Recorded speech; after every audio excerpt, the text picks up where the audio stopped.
Pada tanggal 24 Juni 2025, Amerika melancarkan serangan dahsyat ke Iran, yang dijual kepada kita sebagai langkah tanpa cela dan menentukan. Presiden menyatakan kemenangan, menggunakan kata-kata seperti presisi dan misi berhasil, seolah mengakhiri acara TV dengan akhir yang rapi dan bahagia. Ceritanya, Amerika, sang polisi dunia, baru saja menempatkan penjahat pada tempatnya. Konferensi pers penuh dengan tepuk tangan dan gertakan. Jangan khawatir Amerika, kami bisa mengatasinya. Tapi pertunjukan besar bergantung pada penonton yang membeli ilusi. Pemerintah ingin kita melihat kekuatan dan keamanan, tapi cetakan kecilnya menceritakan kisah yang berbeda. Saat DC merayakan, kita yang lain mulai mempertanyakan naskahnya. Tontonan itu dimaksudkan untuk memproyeksikan kekuatan, tapi rasanya lebih seperti iklan yang mencolok daripada kenyataan. Pesta setelahnya di Washington baru saja dimulai, tapi bagi yang lain, mabenar's dan bilay. Secara itu, tistit singix the feeling. Mari kita bicara tentang dampak sebenarnya.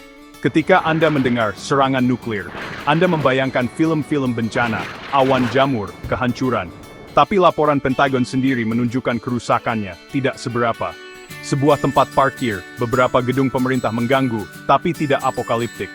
Itu seperti mencoba memperbaiki jam dengan kunci pas berisik berantakan, tapi tidak efektif. Infrastruktur inti Iran hampir tidak tersentuh.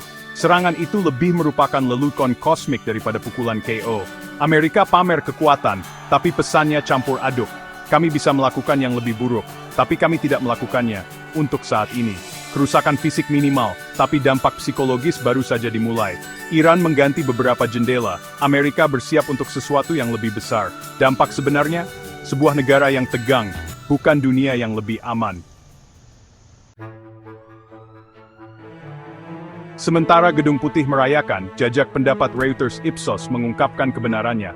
79% warga Amerika takut akan pembalasan Iran. Hampir 4 dari 5 orang tidak bersorak, mereka cemas, memeriksa kunci, dan mengkhawatirkan keluarga mereka. Pemerintah berkata, kami menang. Rakyat menjawab, menang apa?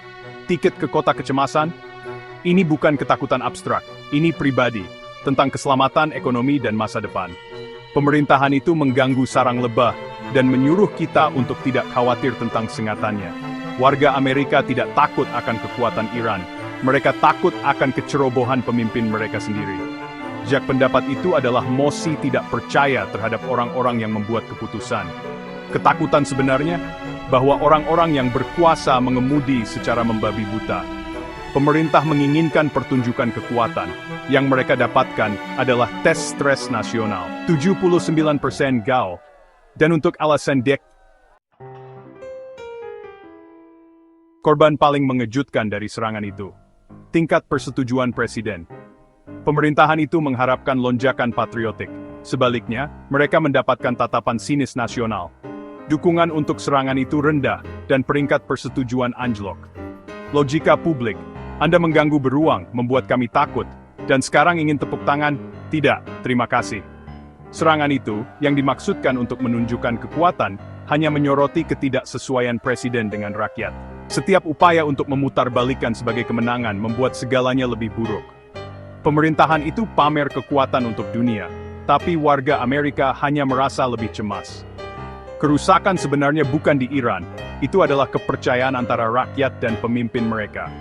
Dan itu bukan sesuatu yang bisa Anda bangun kembali dengan konferensi pers. Di DC, para politisi dan jenderal saling bertepuk tangan atas presisi bedah. Dunia mereka, bagan, data, dan slide PowerPoint, kemenangan melalui lembar kerja. Sementara itu, rakyat biasa Amerika melihat berita utama dan merasakan perut mereka mual. Kepercayaan pemerintah terasa asing, seperti seseorang yang dengan tenang menjelaskan mengapa melompat dari pesawat tanpa parasut itu inovatif. Kesenjangan itu bukan hanya opini, itu adalah pengalaman hidup. DC terlindungi, seluruh Amerika terekspos. Pemerintahan itu mengukur kerusakan di Iran, tapi mengabaikan dampak emosional di dalam negeri. Setiap jaminan hanya memicu lebih banyak kepanikan. Kesenjangan realitas tumbuh begitu lebar, seolah-olah pemerintah dan rakyat hidup di planet yang berbeda. Para pemimpin Amerika menyiarkan kepercayaan diri, rakyat mendengar gangguan. Mari kita hitung skornya. Serangan teknologi tinggi Amerika membuat Iran sebagian besar tidak terluka, tapi di dalam negeri, ketakutan melonjak dan kepercayaan pada kepemimpinan anjlok. Target sebenarnya? Rasa aman Amerika sendiri. Kita mengincar Iran, tapi mengenai diri sendiri, kesalahan klasik. Strateginya seharusnya membuat musuh takut pada kita. Sebaliknya, itu membuat kita takut pada pemerintah kita sendiri. Perang sebenarnya bukan di luar negeri. Itu ada di antara narasi resmi dan realitas publik. Jika keberhasilan berarti lebih banyak ketakutan dan lebih sedikit kepercayaan, maka misi berhasil.